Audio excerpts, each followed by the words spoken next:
Hello everyone મિત્રો, જય દ્વારકાધીશ, જય શ્રી કૃષ્ણ મિત્રો આજે એટલે કે 6 જૂન 2025 રોજ રિઝર્વ બેંક ઓફ ઇન્ડિયા એટલે કે આરબીઆઈ દ્વારા એક પોલિસી જાહેર કરવામાં આવી હતી, જેને આપણે આરબીઆઈ પોલિસી કહીએ છીએ. ઓકે મિત્રો, આ પોલિસીમાં ઇમ્પોર્ટન્ટ ચેન્જીસ કરવામાં આવ્યા હતા, જેનાથી ભારતની અર્થવ્યવસ્થામાં ઘણો ચેન્જીસ જોવા મળી શકે છે. ઓકે મિત્રો, આ પોલિસીમાં 3 પાર્ટ છે. પહેલા એક મુખ્ય જાહેરાત કરેલી છે, પછી ભારતના અર્થતંત્ર પર શું અસર થાય છે, એટલે કે અમુક મહત્વપૂર્ણ મુદ્દા પણ આ પોલિસીમાં કીધા છે. ઓકે, તો એમાંથી પહેલું છે મુખ્ય જાહેરાતો. હવે મિત્રો, મુખ્ય જાહેરાતોમાં રેપો રેટમાં ઘટાડો થયો છે. ઓકે મિત્રો, આરબીઆઈ રેપો રેટમાં 50 બેસિસ પર પોઈન્ટનો ઘટાડો કરીને તેને 5.5% પર લાવ્યો છે. ઓકે મિત્રો, આ 2025માં સતત ત્રીજો ઘટાડો છે, જેનાથી કુલ 100 બેસિસ પોઈન્ટનો ઘટાડો થયો છે, એટલે કે 6.5% માંથી 5.5% જેટલો કરાયો છે. ઓકે, હવે મિત્રો બીજો પોઈન્ટ આવે છે કેશ રિઝર્વ રેશિયો એટલે કે સીઆરઆર.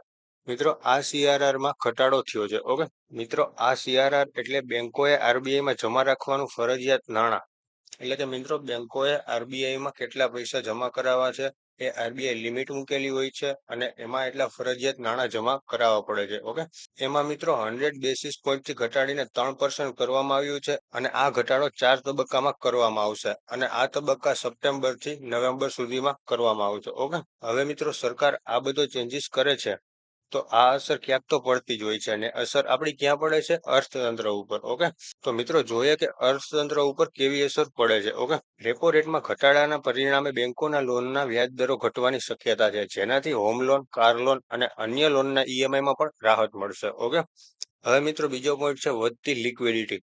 મિત્રો, સીઆરઆરમાં ઘટાડાના કારણે બેંકો પાસે વધુ નાણાં ઉપલબ્ધ થશે, જેનાથી લોન આપવાની ક્ષમતા વધશે અને ઇન્વેસ્ટમેન્ટમાં પણ વધારો થશે. મિત્રો, ત્રીજો છે મજબૂત વિદેશી વિનિમય ભંડાર, એટલે કે મિત્રો ફોરેનના પૈસા ભારતમાં ક્યાં સ્ટોર થાય છે એ. ઓકે, એટલે આરબીઆઈના જણાવ્યા અનુસાર ભારતના વિદેશી વિનિમય ભંડાર યુએસડી 691.5 બિલિયન છે, જે 11 મહિનાના આયાત માટે પૂરતા છે, અને 96% બહારનું દેવું આવરી લે છે, એટલે કે 96% બહારનું દેવું આપણું વહી જાય છે. ઓકે, તો મિત્રો આવી રીતે આપણા દેશમાં અર્થતંત્ર પર અસર પડતી જોવા મળે છે. ઓકે, અને મિત્રો હજી પણ સરકારે અન્ય મહત્વપૂર્ણ મુદ્દાઓને પણ આ પોલિસીમાં આપ્યા છે. શું મુદ્દા છે ચાલો આપણે જોઈએ. એમાં પહેલું છે સોનાના લોનની મર્યાદા.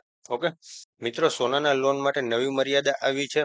એમાં 2.5 લાખ સુધીની સોનાની લોન માટે એલટીવી એટલે કે લોન ટુ વેલ્યુ રેશિયો 75% થી વધારીને 85% કરવામાં આવ્યો છે. ઓકે, તો મિત્રો આ જ કારણથી આજે માર્કેટમાં વોલેટિલિટી જોવા મળી હતી, અને માર્કેટ હજી પણ અહીંયાથી એક સારું મૂવ બતાવી શકે છે, અને લાઈફ હાઈ માટેની તૈયારી કરી રહ્યું છે. ઓકે મિત્રો, બેંક નિફ્ટીએ તો આજે લાઈફ હાઈ મારી લીધો છે. શું નિફ્ટી પણ હાઈ મારશે, લાઈફ હાઈ મારશે? તમે કોમેન્ટ સેક્શનમાં મને કહેજો. અને મિત્રો તમને આ વિડીયો કેવો લાગ્યો? આ આખી પોલિસી છે.